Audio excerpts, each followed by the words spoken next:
Son visage était brandi dans toutes les manifestations. Libéré il y a quelques mois, Ahmed Gamal Zieda a passé près de 500 jours en prison. Battu, torturé régulièrement, il était accusé de soutien aux frères musulmans. Son tort, avoir photographié une de leurs manifestations. Aujourd'hui, il écrit, mais a dû arrêter la photo. Si je veux travailler ici comme photographe, je suis obligé d'être dans un journal soumis au pouvoir.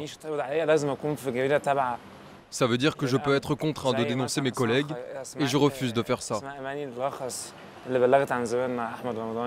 Le contrôle de la presse devient de plus en plus drastique, en particulier avec la nouvelle loi antiterroriste.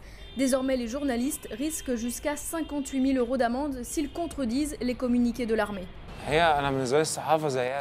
Pour moi, le journalisme, c'est comme la révolution. Les révolutionnaires qui sont allés en prison ont continué de se battre une fois sortis. Les journalistes devraient faire la même chose, peu importe la répression dont ils sont victimes. Selon le comité de protection des journalistes, ils sont 22 en prison. Certains n'ont toujours pas été jugés. Pour le syndicat des journalistes, la répression est devenue pire que sous Moubarak.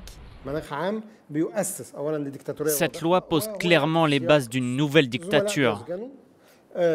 Et on le voit, nos collègues sont arrêtés, des journaux ont été censurés et stoppés avant d'être imprimés. Aujourd'hui, il y a une volonté de formater l'opinion publique. Malgré la menace, Ahmed continue d'écrire et de dénoncer l'incarcération de ses confrères.